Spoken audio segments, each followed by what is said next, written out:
السلام عليكم ورحمة الله وبركاته. ازيكم عاملين ايه؟ يا رب تكونوا بخير. اشترينا كده من 10 ايام كده من اول رمضان شوية الكتاكيت دول. كانوا عمرهم كام؟ 15 لا اسبوع كده. وبعد كده كبرناهم الكبر دوت. كانوا بياكلوا علف ناعم. دلوقتي كبروا شوية وبقينا ناكلهم رز وكده، عشان كنت بجيب لهم العلف النظيف اللي هو الزفر، علف الزفر الناعم. كان الكيلو ب30 جنيه، وكان في الدكاكين عندنا ب20. بس انا كنت بجيبهم من محل كويس. كنت بجيبه الكيلو ب30 جنيه، عشان ايه؟ في نوعية، مش كل العلف زي بعض. استنيتهم بقى لما كبروا شويه كده، وبقيت اكبرهم. كنت الاول حطاهم في قفص، دلوقتي بقيت حطيتهم في البوكس دوت كده. حلو كده ومدفيهم، وحاطه نشاره اهي. ماشي. والميه بغيرها لهم كل يوم بغيرها لهم. ماشي. فلازم برضو تكوني منضفه لهم المكان وكده، وحاطه لهم كل حاجاتهم. ولازم تحط لهم الاكل على طول ليل ونهار علشان يكبروا بسرعه. دوت كتاكيت فيومي، تختلف عن البلدي. الكتاكيت البلدي بتبقى ملونه كده، فيها اصفر وابيض يعني ملونين، لكن دولت كلهم لون واحد. دي كتاكيت فيومي. دي انا اول مره اجيبها، فهم يقال عليها اني بتبيض كل يعني على طول، ما بتقطعش بيض وتربي لحم.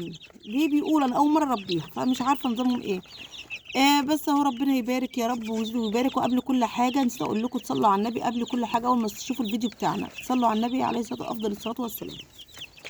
اهو فالواحد بيحب يربي الحاجات ديت، الكتاكيت او الفراخ. يعني انا لو كنت اشتريت، انا بحب اربي الكتاكيت عشان يبقى كتره وكده كتير. لكن إيه؟ جبت الكتكوت ب15 جنيه. كان صغنن عن كده، يعني اقل من اصغر من كده يعني بشويه. كان ب15 جنيه. بس انا لو كنت هجيب مثلا فرخه بحالها كيلو بلدي بتبيض مثلا، كنت هجيبها حوالي ب120 او ب130. لكن عشان خاطر انا جبتهم كلهم دول ب450. جبتهم كده ولما ربنا بيبارك هم بعد 6 شهور بيبيضوا. انا قلت ايه؟ اجيبهم كده واربيهم. وادبح الديوك مثلا لما يكبروا، واخلي البلالين اللي هي الفراخ تبيض. كله حسب تسهيل ربنا. فالواحد بيحب يجيب الحاجات دي. تاكل شويه رز فاضوا مننا دلوقتي اهوت بياكلوها.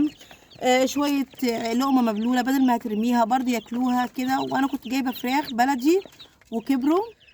دلوقتي هما بيبيضوا. لكن دولت صغننين.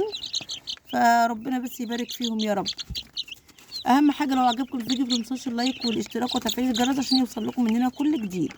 وربنا يبارك فيكم يا رب ويخليكم لينا. واهم حاجه الاشتراك وتفعيل الجرس وتعليق حلو منكم. سلام. متنسوش تعملوا اللايك يا جماعة والاشتراك والقناة وتفعيل الجرس وكومنت. اشوفكم في فيديو جديد ان شاء الله. باي.